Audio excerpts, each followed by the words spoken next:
Good evening, everyone, and welcome to this program of the Petaluma Community Relations Council. We're gathered tonight to gain insight into Cool Petaluma, our community's program to make sure that we are responding well with each other and working together on behalf of our environment. I'm Rabbi Ted Feldman. I'm the chair of the Petaluma Community Relations Council, Rabbi B'nai Israel Jewish Center here in Petaluma. It's a pleasure to welcome all of you tonight. And just to let you know that the PCRC was formed after the 2016 elections, which seems like a long time ago at this point, to make sure that we come together as community if we have differing opinions about our world and how we act in it, and to be hopefully a unifying force among our community. So that's what brings us together tonight. And I'd like to introduce the moderator for this evening's program, Luz Wire, who's on our steering committee. And I turn it over to you, Lou. Thanks, Ted. Yeah, so welcome everybody. And tonight we're going to learn about the Cool Cities program, which is a really exciting program that's relatively new. And it relates to climate change and our community. And we have a bunch of people from the project that are here tonight to talk to us about it and tell us all about it.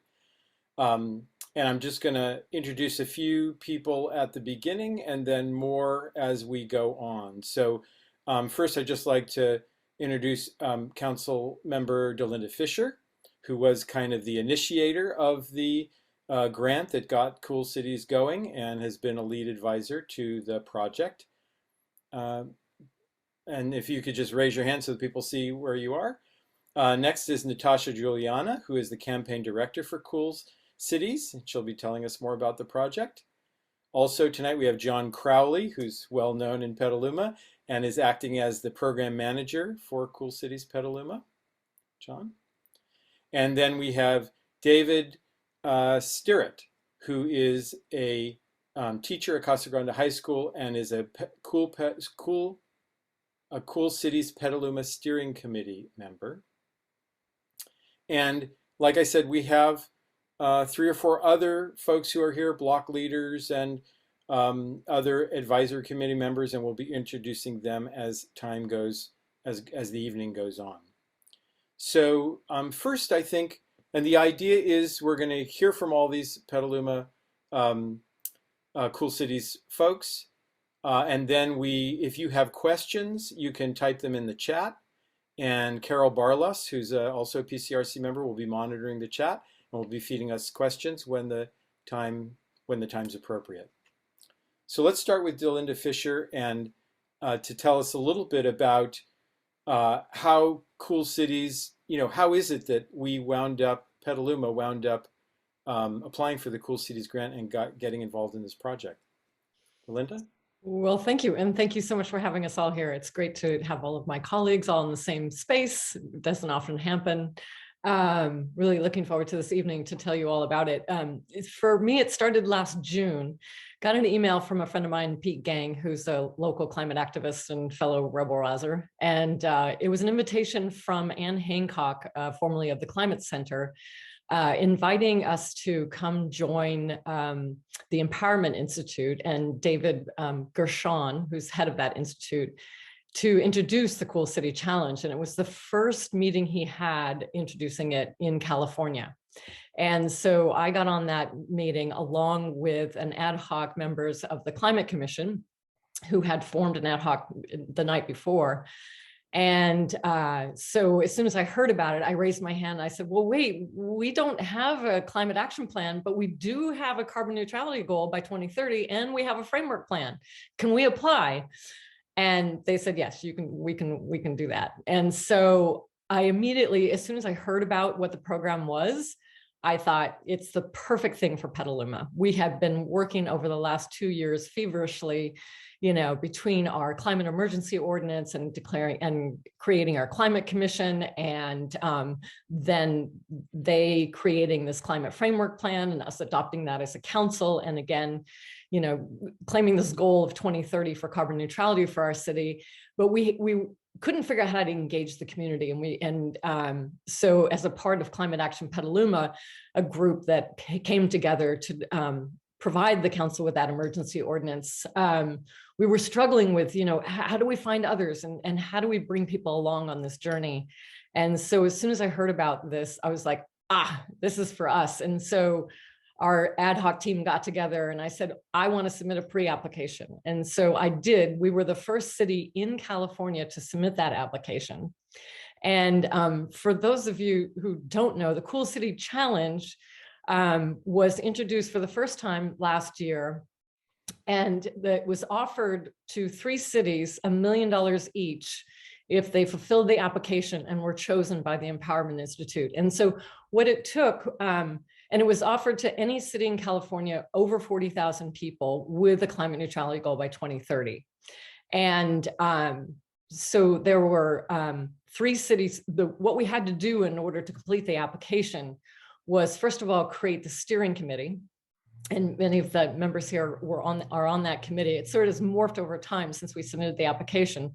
But that initial group got together, including 3 ad hoc members of the Climate Commission, myself, and then Natasha came on board, and others. And what we needed to do was to find 25 community partners in both the civic, the public, and the private sector. So an even sort of, 7 of each of those to come together to help us find cool block leaders. And so their commitment as community members and community partners was to find 8 cool block leaders to get to the number 200. We were the only city in California to submit our application on time with over 200 block leaders at the time, almost 300, and 26 community partners at the time. The application also included not only that to show that we had the community support, but also these audacious goals to reach carbon neutrality, and the policy sector, financing, community engagement, and what was technology. So we had teams of people getting together, writing those portions of the grant to say, how are we actually going to meet this goal as a city? So we were chosen along with the city of Irvine and the city of Los Angeles. And so the 3 of us cities are working together and learning from each other. So at this point, I'll let Natasha tell the rest. Okay, thank you, Councilman Fisher. And I guess so we need to thank Pete Gang. It sounds like he was the one that started this. And thank you for your leadership and bringing people together. So Natasha Juliana was the co-lead on the grant application process and now is acting as the campaign director. And so Natasha, what can you tell us about how the money will be distributed and more about what Cool Cities actually is? Perfect. I have a little bit of a slideshow. Okay, so here we are. And we were very excited about this because it takes such a bold strategy. So what's exciting about this program is it has both this top-down and bottom-up portion. So the top-down is what Delinda mentioned, were these moonshot strategies. So big, bold policy, finance, community engagement, technology, and synergy ideas. And then the bottom up part is this cool block piece that we've been talking so much about around the community. And so with having these 2 aspects, it really covers a lot of ground. So the community has been hearing a lot about the cool block. The moonshot strategies will come on board later in the program. And but this is what we've been focusing, getting off the ground right away. And so what you can see here is a map of Petaluma. And these are the block leaders that have already signed up for their cohort. So we actually have more block leaders in this, but you can see how they're distributed around Petaluma. We allowed for people who are outside of city limits as long as you had a Petaluma address. So we embrace our rural nature and want people who are outside in the country to be able to participate as well. And they're having great experiences, as John will be able to talk to in just a minute. And then if we zoom in, you can kind of see the density here. We are, of course, looking to fill in the gaps. You see, we have more people down on the west side than on the east side currently. We are working hard to have outreach to more and more communities. And as the word spreads, we're hoping that we will have block leaders all over town. But we're doing a really great job right now. It's as far as we've been really surprised by the distribution across town. It's been great. So this is just a photo of our steering committee. And as Belinda mentioned, the format of the Cool City Challenge, the grant process, had us create the steering committee, which then found these community partners, and they ranged all over from all different sectors and were very supportive of our program. People were eager to get on board, and they helped us find the block leaders. And what's really brilliant about this is it's like, I call it a benevolent pyramid scheme. So if you think about it, we often think of this pyramid scheme as being a negative thing, but when you use it for good, you can see how this growth can occur in a really amazing way. So we had 7 steering committee members. They found 25 community partners.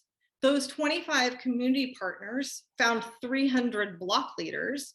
If for each block we have an average of 6 households, that's 2,400 cool households we will have interacted with by the end of the year. And the average household in Petaluma has 3 people in it. So that means 7,200 people will have participated in the Cool City Challenge by the end of 2022, given the numbers that we have right now. And just for fun, we extrapolated that out, imagining if each of those cool block leaders adopted a sister block around town, that would mean that next year, 2023, we could have 600 cool block leaders, 4,800 cool households, 14,400 cool people. And if you keep playing that out where everybody adopts a sister block, just one extra block per year, then by 2025, technically we could cover about 57,600 people, which would be about the population of Petaluma. So, that's the miracle of a good pyramid scheme. So what are these cool block leaders doing? Well, they have volunteered to take their blocks, go and meet their neighbors and invite them to go on this journey. It takes about 4.5 or 5 months, and they go through an information meeting, a team building meeting, and then 8 different topics covering disaster resilience, carbon reduction, water stewardship, neighborhood livability, and then most importantly, empowering others. And that's the part where you pay it forward and you bring more people on board. And what they're going to be doing is choosing from a menu of action recipes, and they really are laid out like recipes where you really have everything you need to get these things done, so that you can choose which actions suit your life and your household, and take action. About every 2 weeks, you'll be choosing new things to do, from securing basic water needs in case of emergency to saving water, reducing your carbon footprint, all kinds of things. And the exciting thing is we have had a lot of interaction with all the other local nonprofits in Petaluma, of which we have many, and they are working with us so that we can highlight the work that they're already doing and use it to complement the Cool Block program. So for example, Daily Acts is water conservation and drought resources is working with us. Relief Petaluma has a whole page just for Cool Petaluma on tree planting, etc. And we have we've also been out in the community a lot. We did a fantastic video shoot with Vince Beaton, fantastic filmmaker in town. Amy Critchett, who's here tonight, created a Cool Petaluma 2030 rubber stamp that she's been upcycling our swag. She's going to talk about the power of art. And we were at Dia de los Muertos working with the kids to help build our signs. And so we've just been having a lot of fun out in the community. And then to answer the question about the where does the money go? So the first $500,000 goes for staffing over 4 years. So there's $125,000 for staffing per year for the next 4 years. We currently have myself, John Crowley and Deb Fox are our program managers, and Yoselin Navarrete is our bilingual coordinator. And then the second $500,000 is for a community project to create a cool neighborhood in the future after we have completed 400 cool blocks, and our Moonshot team has created a proposal for kickstarting this cool neighborhood that is accepted by the Empowerment Institute.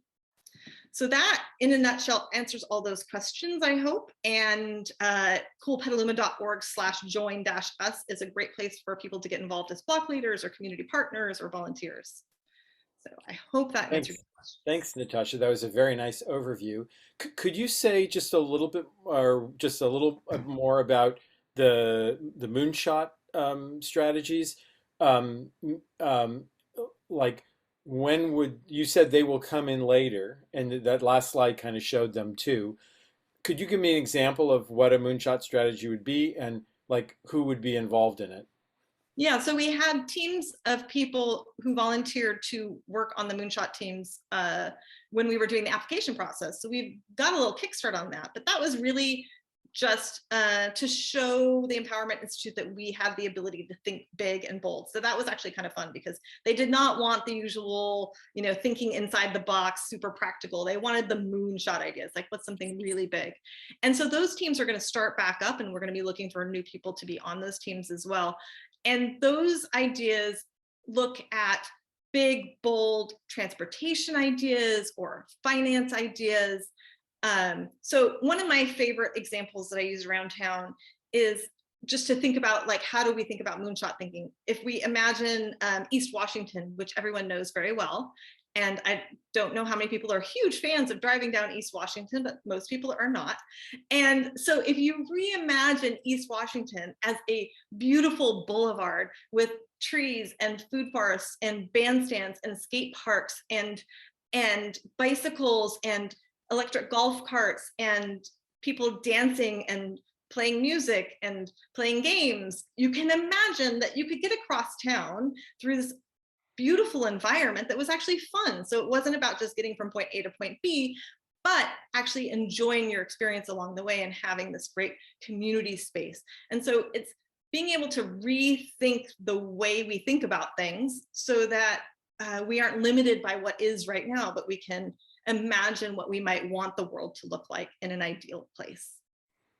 Yes, so the Moonshot, sounds like the Moonshot is a project, like a really big, significant project that the community decides to undertake that they think will have a big impact.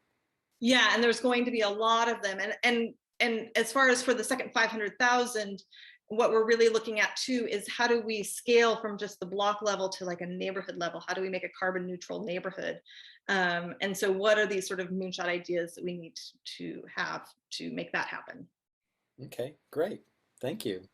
All right, well, let's move on to John Crowley, who is, John's very well known around town for the Aquas Cafe and the Aquas Community Foundation. And he's now program manager for Cool Cities Petaluma. And so, John, what is your responsibility as program manager? What role do you play? So my role is to shepherd. So what we've done with these 300 plus block leaders is we've divided them up into cohorts. So we launching 50 to 60 cohorts every 2 months. We bring them through a training to make sure that they have all the skills and all the resources necessary for bringing their block through this 4.5 month long journey of education and of action. And so as a program manager, that's primarily what I do. And I'm seeing that, on the ground, it is really resonating with people. And it's interesting to think of what's happening now in our society is, you know, coming out of COVID, the three things that I think we need are, we need community, we need to be prepared for emergencies, and we need to do something for our planet. And when people knock on the door, and we will talk about the knocking on the door in a second or two, but when people knock on the door and say, I'm here to sell you this, it's kind of like, well, God, thank you. It's so much of a blessing, because we've just spent 2 years being very isolated, not knowing what the future is. And this program, it's a well thought out, very well designed program that has been tested in many different blocks in many different cities. This is the first time that it's been done at a city level, so that's super exciting. So just back up a little bit onto what a block leader does. So, you know, and it can be a little bit of a scary task. Block leaders, they're charged with bringing 5, 8, or 10 of their next nearest neighbors through this course. And to start off with, they've got to knock on doors of sometimes people that have lived beside them that they have never knocked on the door of, or been on their property, or been in the house. And it's something that I think we all wish that somebody else would do to us. But are we that person that is actually going to be brave enough and step out of our own comfort zone and knock on somebody else's door? And for the most part, it's kind of people opening the door and they're hearing what this is about. And it's kind of like, well, God, thank you. It really is getting really, really warm reception for the most part. I mean, every now and then you'll get somebody who's you know, not inclined, but really it's been such a gift to Petaluma community that it's taking off. And now that it's at a city level, when people kind of are opening the door, it's kind of like, well, yes, I already know about the program. And, you know, through things like what we're doing right now, we're getting the word out to all of Petaluma. And it's kind of like one of those things that everybody's going to be part of it. And everybody's going to, I hope, enjoy being part of it. And so I know I'm super excited to be part of it, because it's really building the social fabric of Petaluma. And Petaluma is right for it, and it is right for Petaluma. So. Yeah. Thanks, John. Thanks. So I noticed. Natasha said earlier that the partner organizations that were recruited into the project were the source of a lot of the block leaders, recruiting of block leaders. Are there other means that are being used to recruit block leaders? And if someone wants to be a block leader, how would they do that? Well, we're looking at it right now. This is going to be going out. It's broadcast on PCA, KPC, and PCA, and through PCRC, going out. Whatever means, Natasha writes an article in the Argus Courier every month. We have social media going out there. So really, kind of whatever it takes to get that message out to people is about this program is happening right now as we speak. So yeah. And what the next step would be is if you go to the Join Us page on our website, we will be hosting, we have been hosting, the way that the community partners helped us find block leaders is that they would host an information session for us, which is an hour-long deep dive in what it means to be a block leader, so that people know what they're getting into. And so we have a really high retention and success rate because of that. And so now we are just hosting an information session once a month, which you can find on our website, or if you join our mailing list, you'll hear about it.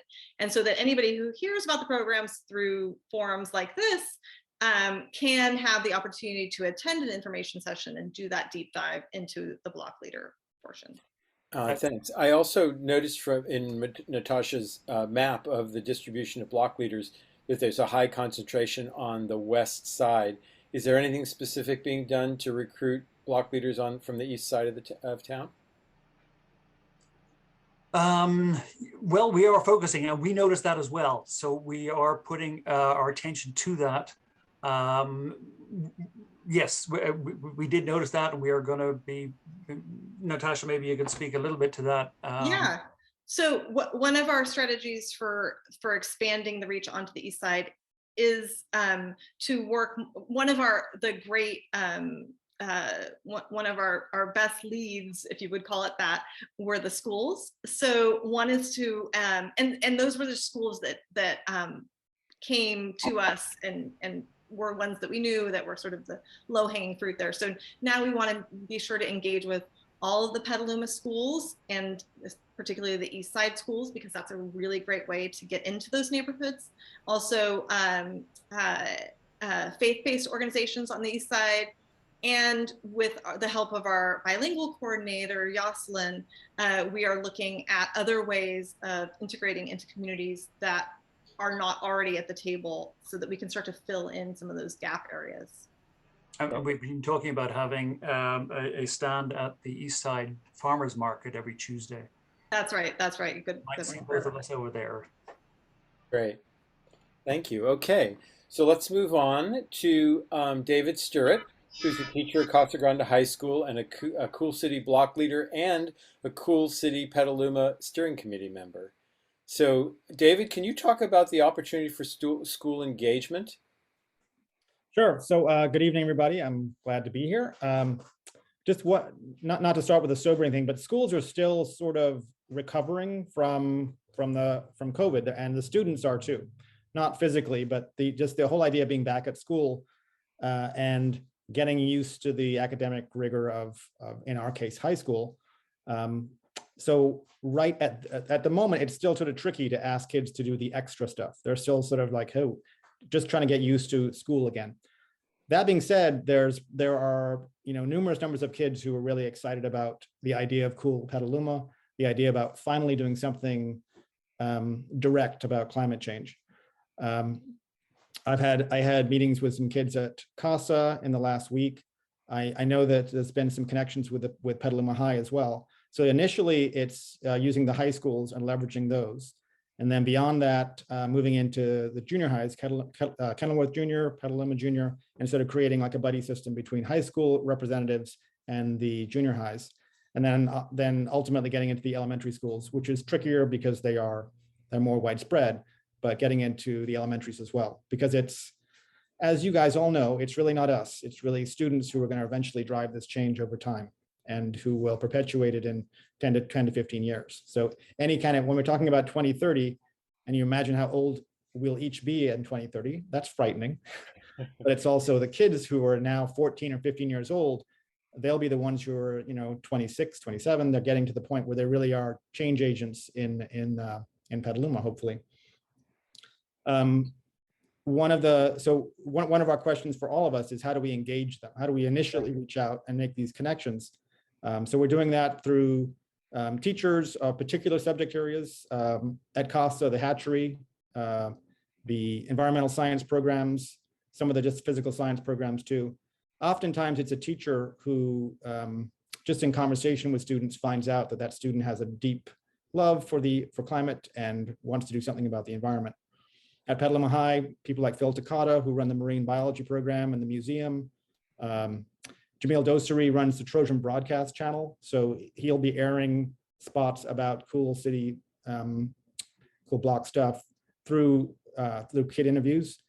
At CASA, the CASA Revista is a monthly magazine, and the Friday Gaucho Roundup, it's been featured on there too. So engaging journalists.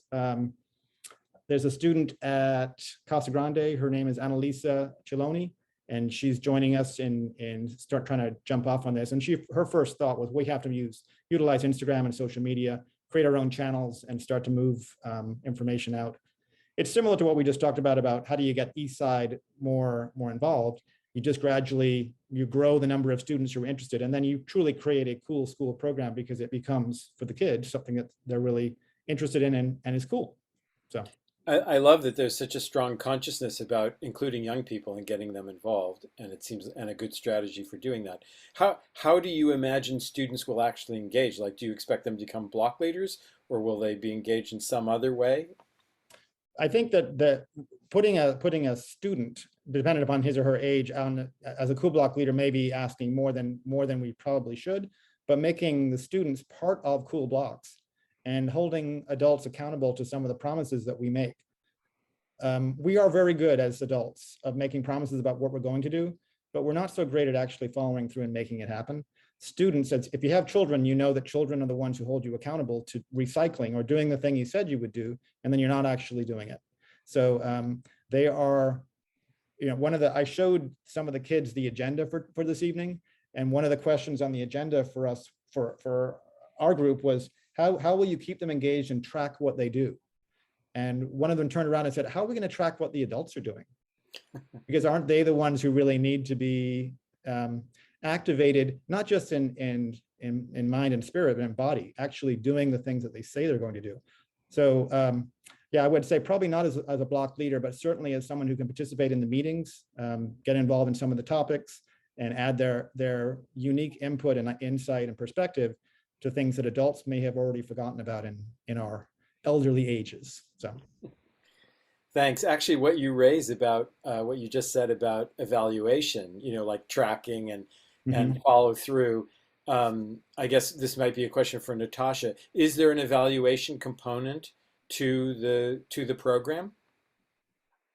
Yes. So for people participating in the program, they are recording the actions they take, and so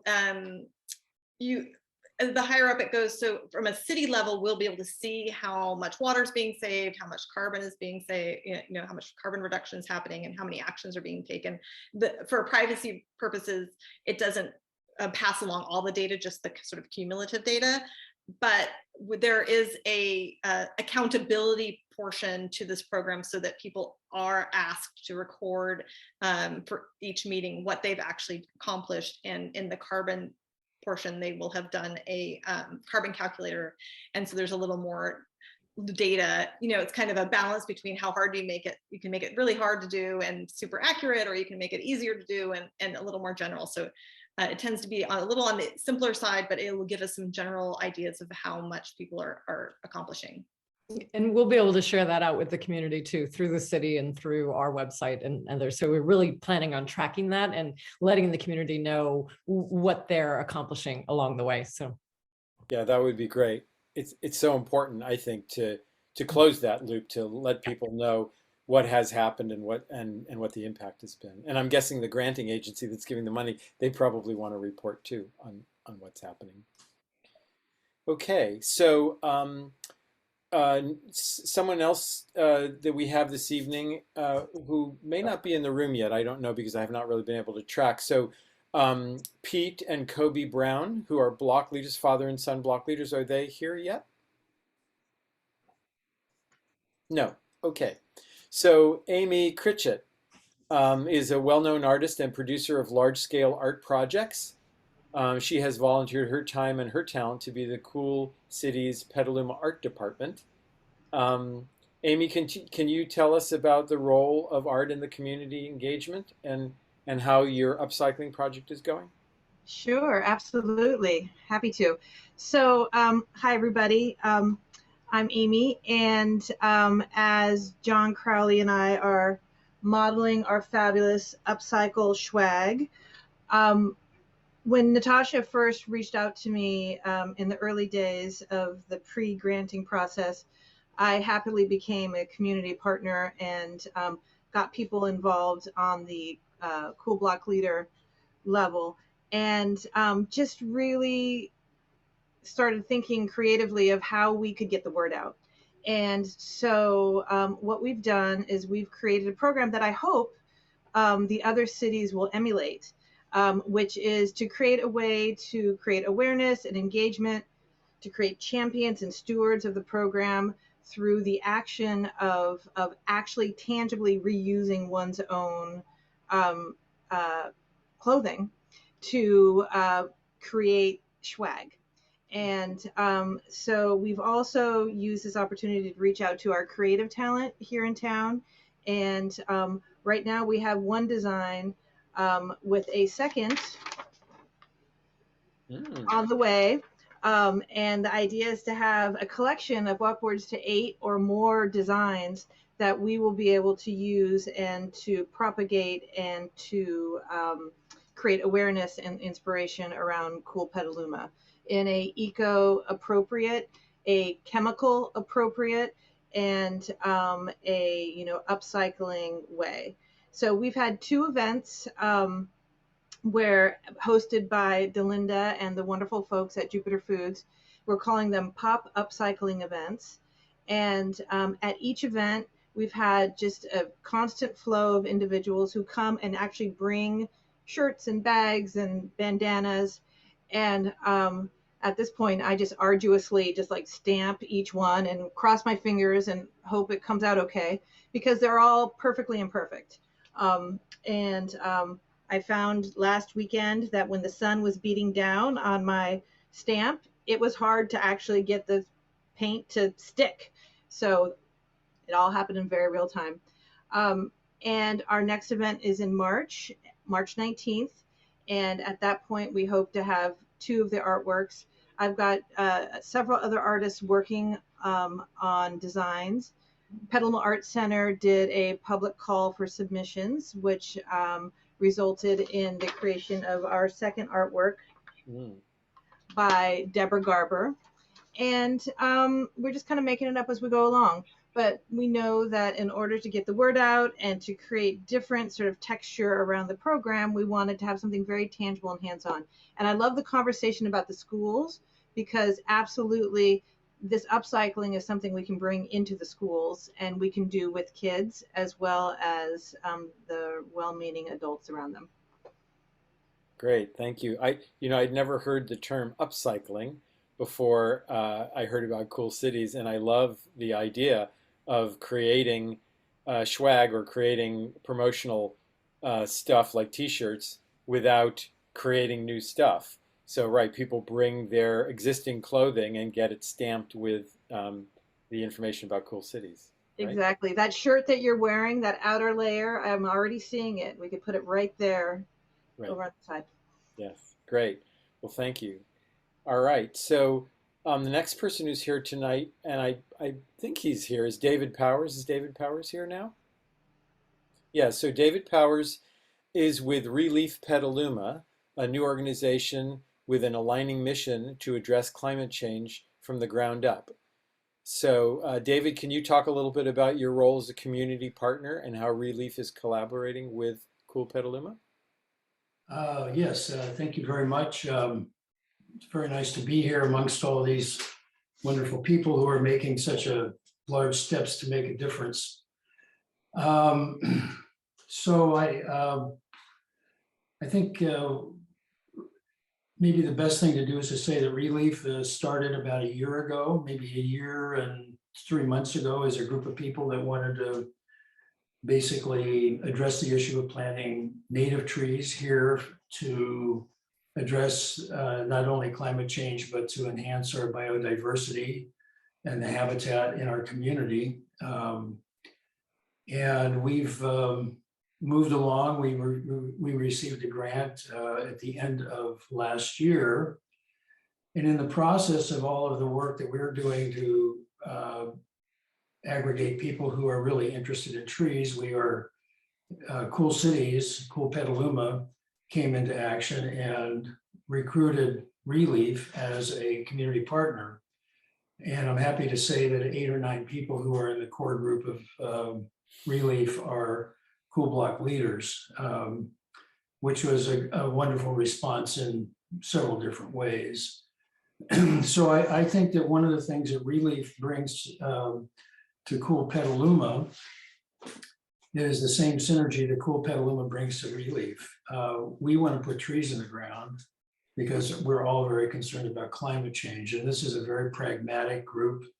That is, Relief is very pragmatic. We want to see more trees get in the ground. And the relationship that we enjoy with Cool Petaluma allows us to integrate what our dream is with the dream for the greater dream that Cool Petaluma has for the whole community. So I think with respect, I've been listening to some of the things, particularly what David was saying about students. I think that some of that's already beginning to trickle. We really sponsored a a tree planting in front of Petaluma High School about a month ago or 3 weeks ago, and we had 40 to 60 kids from the environmental club that came out to plant the trees. And we are recruiting those people to join us for our April 9th Arbor Day planting at Wiseman Park, where we're going to plant 150 trees. And I've already spoken with Natasha about folding into the Cool Block leaders on the east side to engage those neighborhoods with one of their parks, and with the notion of kind of creating an expanded urban canopy on the east side. So there is just so much positive energy here regarding the way Relief is addressing some of the more pragmatic things about digging a hole and putting a tree in the hole, and the greater moonshot aspects of what Cool Petaluma is trying to get established and then bring to fruition. It's just a total. I have to be careful what word I choose. It's extremely gratifying that this kind of simultaneity is actually happening in real time here in our community. And I couldn't be a bigger fan of Amy Critchett, so I like the art aspect too. So maybe we'll get you a Cool Petaluma Relief logo embedded logo for upcycling, Amy. So I think that's about it. I mean, I could go on and on about what Relief is trying to do, but I think that this really is about taking a group like ours, or Daily Acts, or Petaluma People Services. These are all groups here in town that have their feet on the ground. They have great networks, and there is this kind of combination that is going on, this aggregation of this energy. So you feel it everywhere in town now when you talk about any aspect of this kind of community activism and engagement. On the block level, on the individual level, on the park level, on the city level. There are many, many different ways into this, but I think that as a partner group with Cool Petaluma, we're just so thankful that they're there to kind of get everybody going in the same direction. I think I'll conclude by saying, I think one of the things that I've learned in being sort of a volunteer in the community is that there is a tremendous amount of duplication of effort. Many people try to invent the same wheel. And my big hope is that Cool Petaluma will help us stop wasting our energy doing that so much, and bringing what we do best to the table so that we can all be coordinated in a positive way. Thanks, David. That's it for me. Yeah, it's great to see the partner that the Cool Cities project is an opportunity for businesses and the community and to work together, and the city to work together. Natasha, I have a question that I think is probably right for you, which is what for partner organizations. I guess whether those are either businesses or community organizations, for people that might be listening who are leaders of community organizations or businesses, what is the obligation or commitments of businesses or community organizations that join as partners? So in the early days, the expressed obligation was to find at least 8 cool block leaders, to host an information session and help us find 8 cool block leaders. And now we have expanded that. Delinda might want to say a few words on this too, because I know she's been working on it a lot. And if you go to our website, to the Join Us page, it has a community partner checkbox, and Delinda will most likely be the one getting back to you, because there are a lot of varying ways that people can participate. And what we're looking for is that great synergy and that sort of reciprocal relationships, that we can be true partners in it. So it could be something like Relief, where they have David put that so beautifully about not trying to reinvent the wheel, and trying to find a way of letting each organization bring its best knowledge and experience to the table, and giving them an outlet for that. So we don't have to figure out how to help our block leaders plant trees. Relief has already really figured that out, so we can work with them on that. And so if you if community organizations, for example, have something that specifically fits in nicely to the structure that the Cool Block leaders are already working on, then that's a really easy fit as well. And then we're looking at other ways that community partners can engage, whether it be giving discounts, Refill Mercantile, which is a mission aligned new business in town where you can actually, take your containers in and then refill them with soap and shampoo and that kind of stuff. And they are giving a 10% discount now to all people participating in the Cool Block program. So we're being creative with the ways that we can create these partnerships, but we're looking for those sort of win-win situations and mission alignment. Sounds like it's evolving and building. You're figuring it out as you go. Mm-hmm. And it's actually starting to become part of our Cool Biz program as well. We're not quite sure what that looks like yet, but developing that, much like the Cool Block program. So it's sort of a combination of things. So yes, you can become a community partner, and we want you to join Sonoma Clean Power Evergreen if you can, and become a green business. And so it really depends on the business. And so we see this as sort of the beginning of this evolution of a green business community as well. And so should community organization heads or business heads that are interested, should they contact you, Delinda? Or go ahead to that website, the Join Us page. I'm the one that monitors that. And so I will undoubtedly give you a call, hopefully within a couple of days. Okay, great. Great. So next, let's move on to Raja Abastado, who is a Youth Climate Action Commissioner for the city and also a Cool Petaluma Steering Committee member. So Raja, can you tell us why Cool Petaluma is an exciting opportunity for young people? Yes, Cool Petaluma is a program that is extremely unique in one extreme way. Most programs like this, citywide, individual, neighborhood-wise, always seem to exclude the youth and their input on the program itself. But Cool Petaluma is a program that will accept the youth and involve them. And this is a complete new outlet for the youth and their creative information, their voices, and a way to be in touch with their communities. And a lot of the times sometimes we're trying to reach out to the youth right now, getting more to join us not as block leaders if they don't want to be, but maybe in the blocks or helping somewhere else.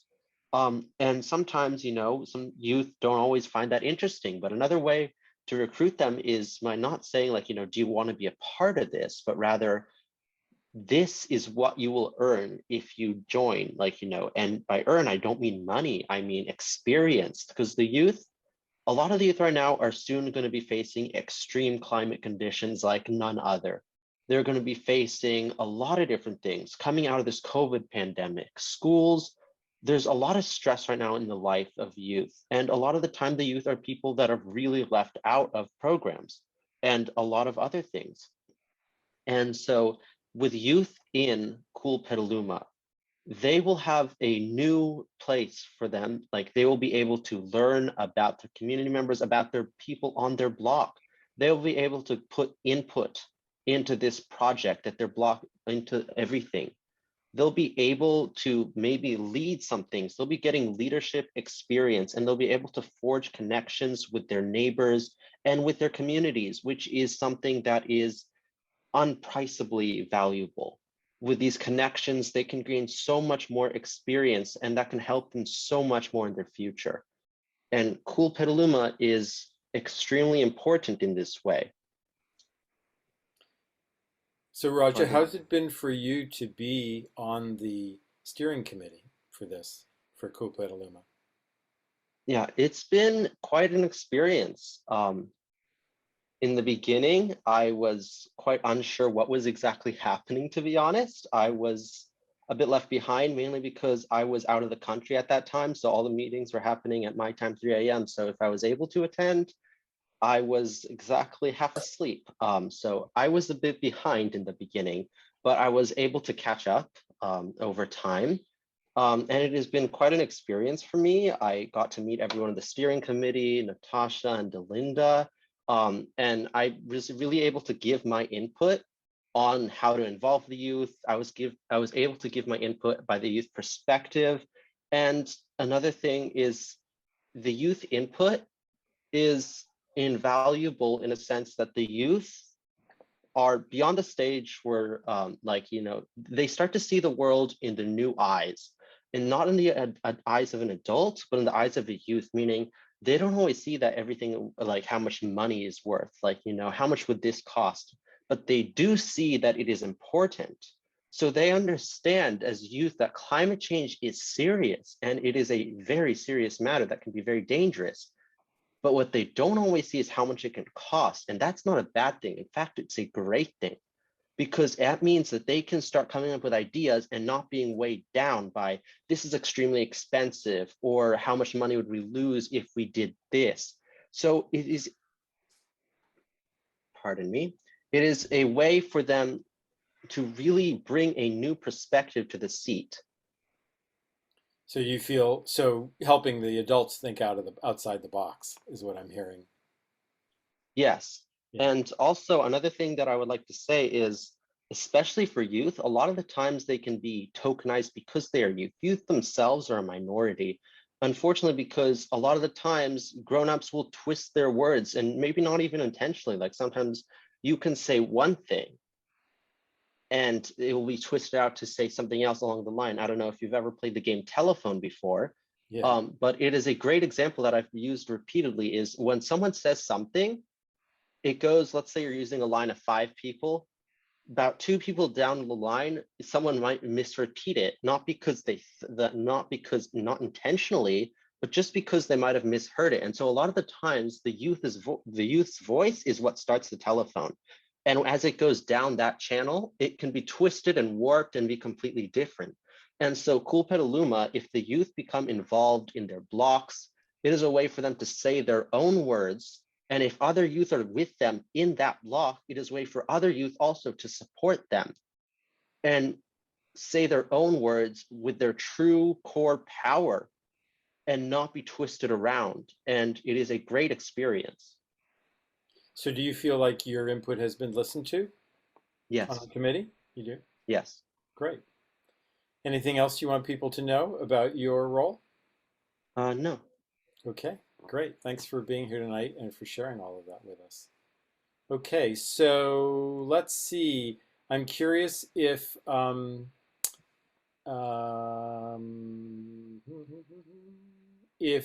Peter and Kobe Brown are with us now. I saw them come in. Hello, hello. Okay, so let me just introduce you. So Peter and Kobe Brown are a father and son block leader team who have volunteered to be in the first group of block leaders. So Peter and Kobe, can you tell us why you volunteered and how the program is working on your block? Yeah, happy to.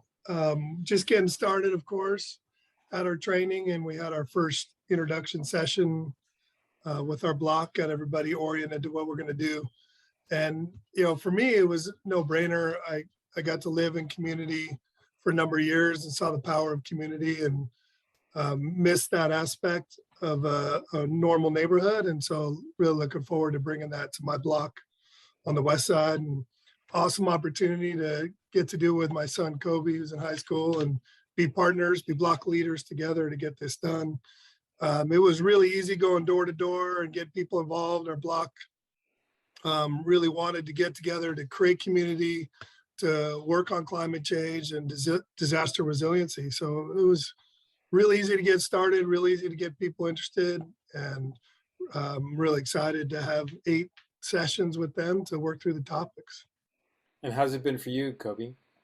Yeah, it's been amazing. I was kind of hesitant at some points, like knocking on doors, and like sometimes I'd think maybe people weren't super into this, but after the first meeting and talking to everyone, everyone's super into it, and it seems like everyone's like dedicated to this. And it's amazing just to be able to do all this together, and it like gives us something to unite over, so I can get to know all of my neighbors better as well. because like I've seen people on the streets, like I've heard stories of some of my neighbors, but like I've never really gotten to know most of them. And it's amazing just to, know more people. So how many people are in your block group? 8, I think. But we're also, there's a couple people who also showed interest and just weren't able to make it to the first meeting. So we're not sure exactly. Okay. And how many meetings have you had so far? We've only had our information meeting so far, but this Saturday we're going to have our first meeting on, I believe it's preparedness for natural disasters. Yeah. Okay. So that's your work with them will be over an 8-week period, and you'll be introducing them to the things, I guess, that Natasha showed us in her presentation, the different exactly. topics that you'll be talking to them about. Yeah, exactly. It's all super set out for us, so we don't have to worry too much about the specifics. We have the topics to cover and we can put our own twist on it, but it's good to know what to cover and have ideas for how we can help do these things as well. And how is the block leader training for both of you? Because I'm guessing that this task of like reaching out into your local community and bringing people together and helping them get started with something, that's a new thing, and it takes some skill, and a lot of people haven't done that kind of thing before. So it's really great that the project is providing training for that. How was the training for you guys? I missed a couple of trainings just because I had sports and busy with the schedule, but I was able to make it to some of them. And I thought it was like fine. I mean, I was pretty much the only person my age in those trainings, but it was still fine. I didn't feel like unwelcome by anyone or anything. Everyone was super all about it. And like when we practiced going door to door with each other, everyone was super helpful and like getting us be ready for different situations. Pete? Yeah, I'd say the training was really helpful. But it's definitely, as far as youth involvement, Natasha will correct me, but the 30 to 40 people we had in our training, I'd say the median age was 60 or 60 plus, and my son was the only youth involved. And it was awesome for him to have a voice and participate and want to stick with it. I was worried he might drop out after that training, but stuck with it. And our block is great. And now we're energized, we're ready to go. And the website and the training makes it all really easy. The content, the resources, the scripts. I mean, being a cool block leader couldn't be any easier. Yeah, and I see the question from David. In our cohort, it's all like adults full. Like I would say the youngest is probably like 50 or 40 maybe. So I'm the only student in our cohort, but I still enjoy talking to everyone. We have our meetings, we go over everything, and then there's the little just like social time at the end and at the start, and I really enjoy just talking to everyone. Lou, can I ask Kobe a question? Yeah, sure. So Kobe, as a student, what do you think is the best way to encourage students to be more involved from a school perspective? Yeah, that's a good question. I think honestly, a lot of students are really looking for community service, and if you tell them this is community service, but also I have so many friends who are super interested in the environment and helping the environment. It's just they might not know about it. So I think it's also just getting the information into those communities, into high schools, and just like spreading awareness about the program. And I'm sure a bunch of people would be interested into it. Yeah, cool. Thanks. Yeah, so I'm thinking about, people who might be listening and be excited, very excited about this idea and thinking about their own community, or their own neighborhood, like, could I be a block leader, but are not used to taking a leadership role like that and would be very nervous about it. Are there a couple things that you learned during the training that you think that are really going to help you be successful in bringing people together? Yeah, I mean, I definitely was worried a little bit about taking a leadership role. I mean, I think it definitely helps to have a co-leader, like having my dad. It helps if there's ever a situation where I really am uncomfortable, I can always, my dad can always help. But I think the meetings really just help to like practice things, because I think most of the work, like being worried about having to talk to people, just comes up like being the lack of being prepared. And if you're really prepared, going like when we went door to door, we were prepared with what we knew we were going to say and how to answer certain questions. It made it a lot less nerve-wracking and a lot more comfortable. Okay, great, thanks. Anything for you, Pete? Yeah, the training made a piece cake. The content, like I said, and then the support of the full team. They're always available by email, by phone. So anytime there's a question, there's happy hours or get together time so that we all can share learnings and FAQs. So they make it real easy. The sport team makes it really easy, and the website makes it real easy. So it hasn't been a problem at all. Okay, thank you. So the last person from the team that's here is Yoselin Navarrete. She is a third-year student at Sonoma State University and the bilingual coordinator for Cool Petaluma. Yoselin, can you speak to some of the resources that you offer to community members in terms of bilingual services? Of course, thank you. So yeah, basically, I'm here to help anybody who has any neighbors who maybe Spanish is their first language or they're more comfortable in Spanish. I can be as a guide to be able to connect both the block leader and the neighbors. Just so language isn't a barrier, And for anybody that does need any help at all, I can even go to door with you or with the cool block leader. So just so it eases the tension of not knowing English and even helping translating some stuff to them. I've already translated the flyers for the neighbors, the Spanish speaking, and also that's my main resources. But as well as if you need help with anything else, you can always reach me out. Yeah. Are there very many Spanish-speaking block leaders that we have already? Does anybody know? Not that we have already, so that's why we want to have Yoselin available to help us to do that outreach. She was able to help one of our block leaders reach out to her neighbors, and now we're looking at ways to expand. I know, Yoselin, you went to the McDowell Family Resource Center, and we're starting to have her, help her connect into different places in the community where we can start to outreach. The McDowell Family Resource Center, the Petaluma Family Resource Center at McDowell School is going to be having a leadership institute, I believe they're calling it. And so we're looking at ways to collaborate with them. So there might be cool block leader opportunities through that as well. Great. Thank you. Thanks, Yoselin. So, Carol, I'm wondering if I have not been monitoring the chat. Are there any questions in the chat from people?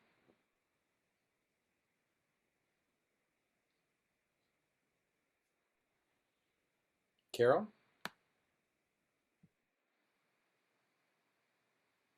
Maybe you're muted. I cannot see. There, I saw a chat there, a question in the chat about financing. How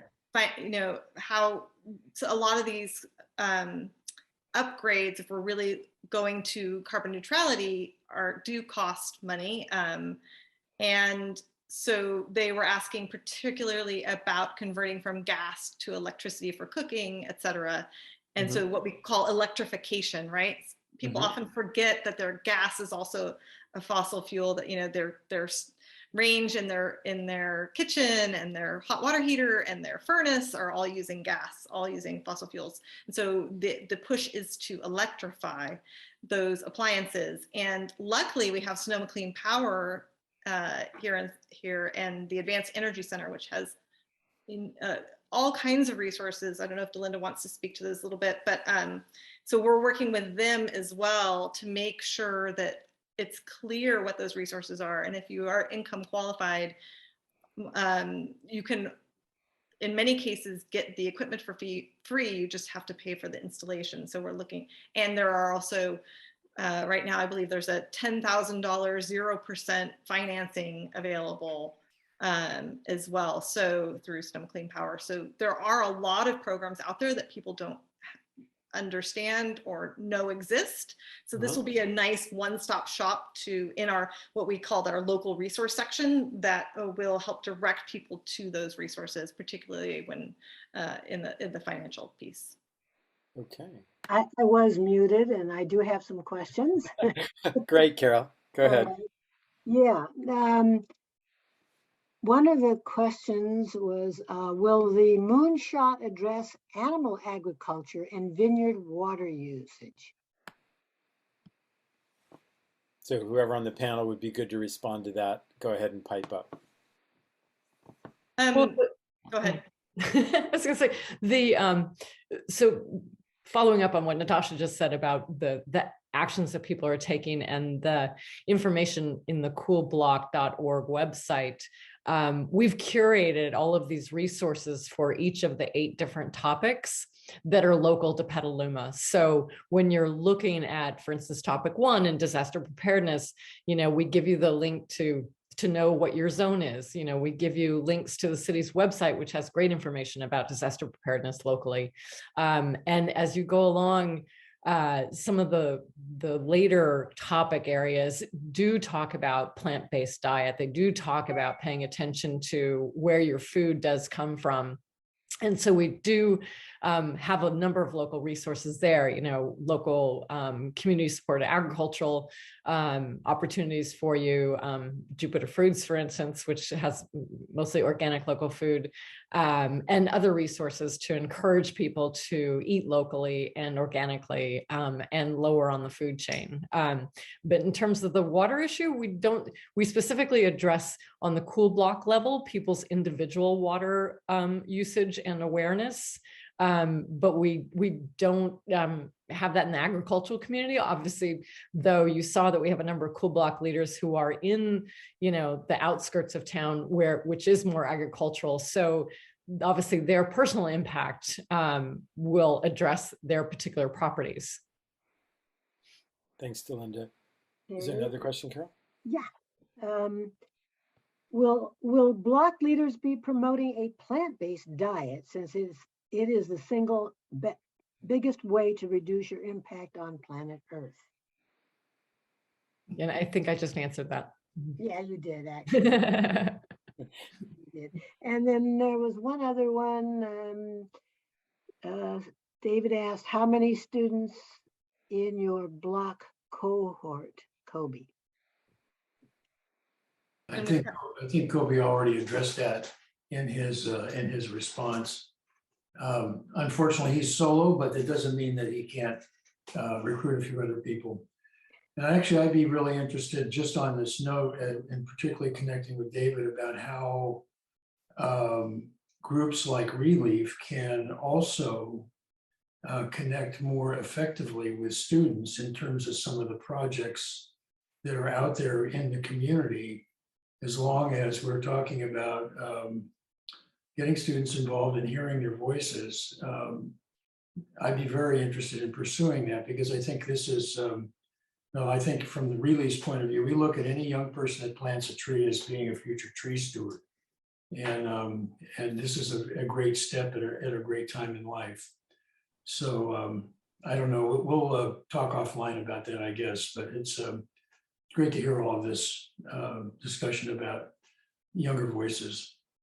Just briefly, I have a spreadsheet I'm gradually adding to of teachers who I think might be like-minded and more likely to invite people like you to come in and talk to their classes, make presentations, what's Relief doing, but not just Relief, other organizations doing similar kind of work. And in the spirit of what you said about not duplicating effort, like just getting the people into the right voices in the room so that students can go, oh, I want to be a part of that. Let me link in with that organization, and then I feel connected. So kind of like what Raja was saying. So yeah, I will send that off to you. Great. And that's it, Lou, as far as questions in the chat. Okay. So I thought popped up for me about and it came from the question about people changing their individual diets, and I'm not a deep student of climate change stuff, but I've read and I've looked at stuff. And one of the things that people say is that while it's important to take individual action, that the work that really needs to be done that's really going to make a difference is not individual actions, but systemic actions. And it does seem like this project is kind of both of those, because it's engaging the community. So it's individual actions, but it's also the whole community getting involved. So I'm curious, and I don't know who this would go to, I guess maybe Natasha. What do you say to people who say, well, we need systemic change, not individual change, and so that this isn't what we should be putting our energy into? I see that as a yes and, right? It's both, and that's what the beauty of this program, why we were so excited about it, because it is both. And for everyone who knows Treathan Heckman, the executive director of Daily Acts, another well-loved Petaluma nonprofit, he has a great phrase called putting the public wind in the political sails. So not much happens if the public isn't behind it. And I know Delinda can speak to this as a council member. If you don't have the public at your back, then you have no reason to go in a certain direction, or you might even encounter resistance. So it's really important to get the public involved so that we all share. One, it gives us agency, which can really help, I believe, with anxiety, and there is a lot of climate anxiety. So having some sense of agency, and Raja and I have spoken about this before, often, climate is, when you read about climate change, it's just all the bad stuff and you think, what can I do? And then you just go watch Netflix or something, right? Like, so, and that doesn't give you a sense of agency. So even if there are small actions, especially when you're taking them collectively with a larger group, with your larger community, then you can start to see the power of that. You can also start to see by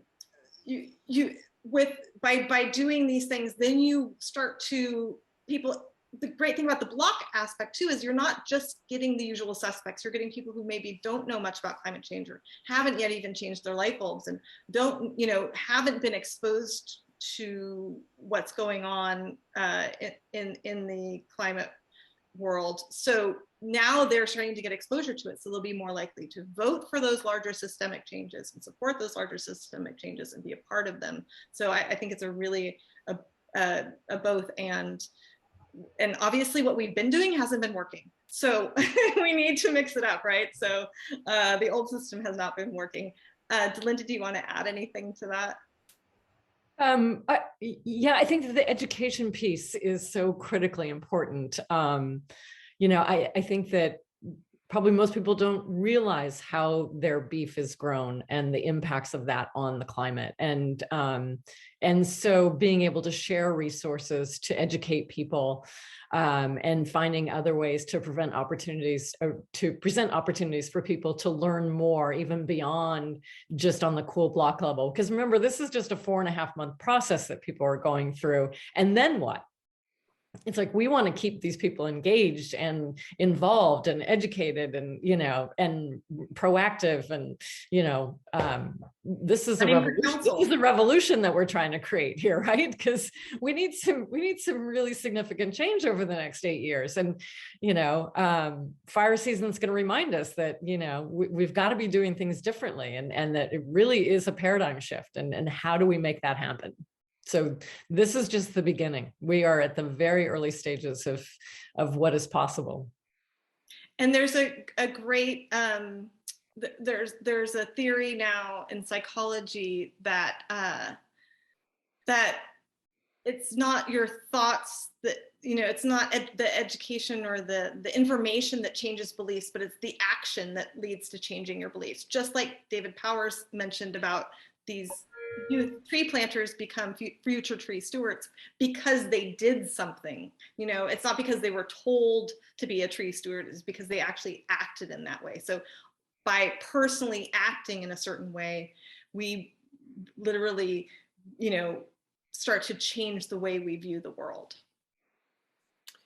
Yeah, great, thank you. So I want to ask a question about sustainability, and I realize you're at the beginning of the project, so it's kind of an odd time to ask about sustainability, but I'm asking it really because I'm sure it's on some people's minds. We have $1 million grant, and it goes over, what, 4 or 5 years is the grant is supposed to? And I know from my own experience that one of the hazards of grant projects is that when the money runs out, the thing often collapses. If there isn't some clear plan for sustainability. So I'm wondering, just obviously you don't know for sure how you're going to sustain it, but I'm just curious what your thoughts are about that at this stage. Delinda, do you want to take that one? Yeah, sure. Yes, it is conversations that we have. We came together as a group We don't have any official standing. We don't, we have a name now. We didn't before.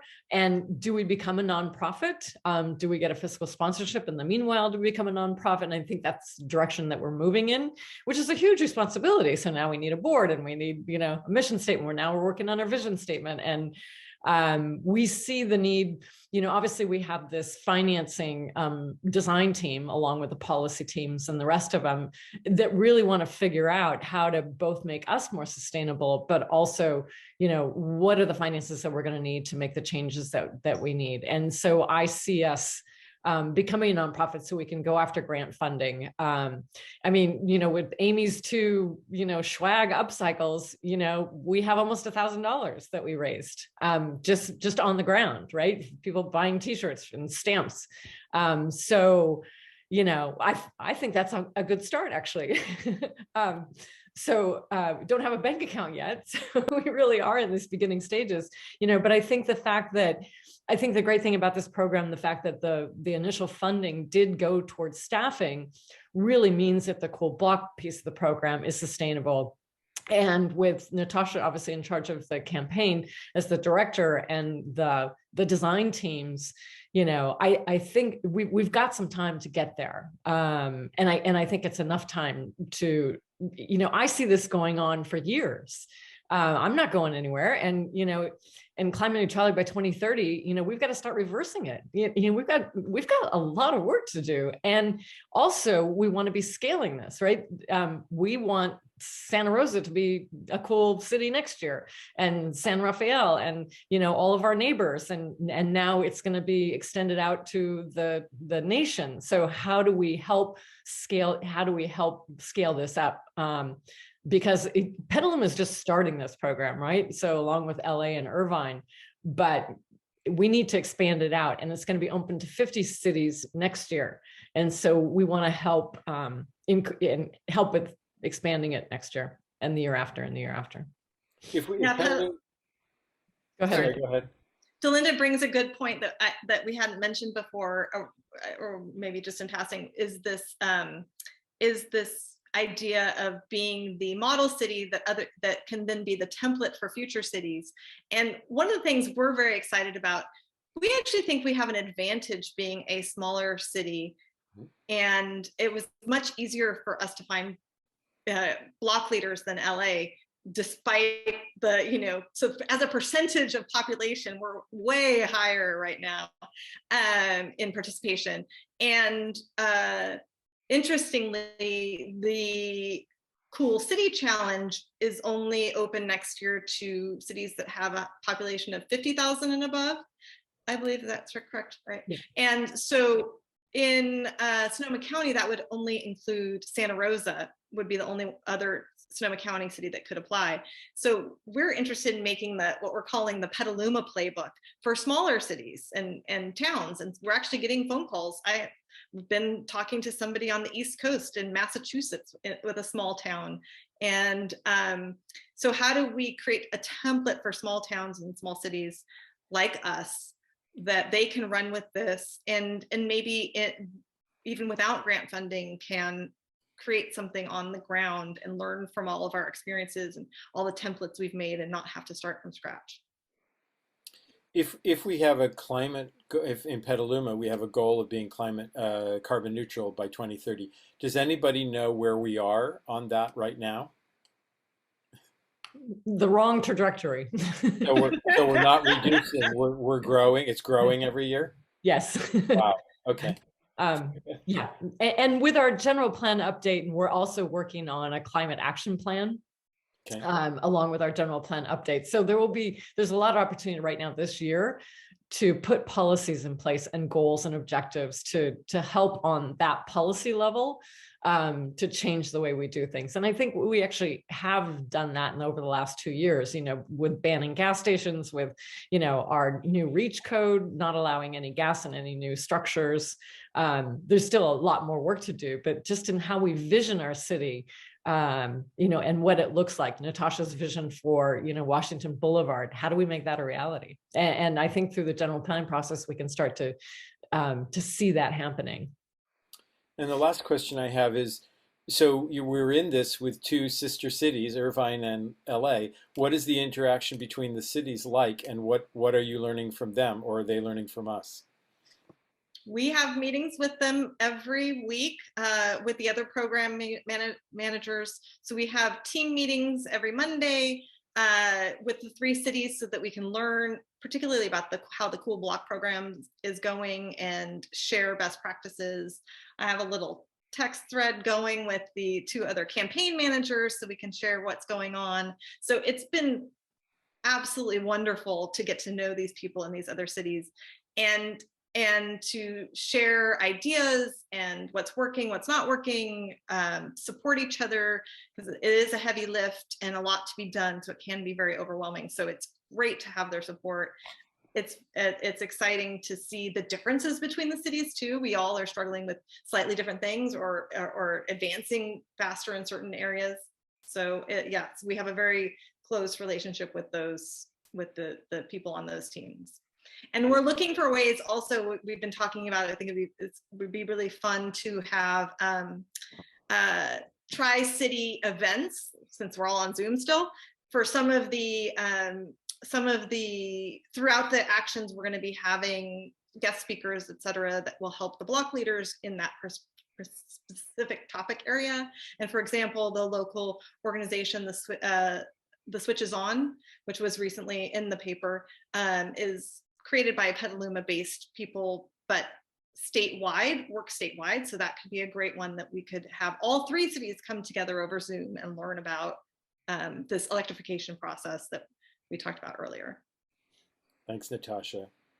So I'd just like to, our time is just about up. I want to say thank you to all of our guests tonight, Councilman Delinda Fisher, Natasha Juliana, John Crowley, Kobe and Pete Brown, Amy Critchett, David Powers, David Stewart, Raja Abastado, and Yoslin Navarrete. Thanks for being here and telling us so much about Cool Cities Petaluma and answering our questions about it. And now I'll throw it back to Ted. So I want to thank Luz Wire for moderating our discussion and for all of our guests. And first of all, to congratulate ourselves, our city, with this great project that we have and all the people involved. And thank you for participating. And on behalf of Petaluma Community Relations Council, to thank all of you who attended tonight, and truly inspiring, and look forward to working toward that cleaner air that we can all breathe and pure water that we can drink. We need some rain, but we're working on it together as a city. So thank all of you and have a great evening.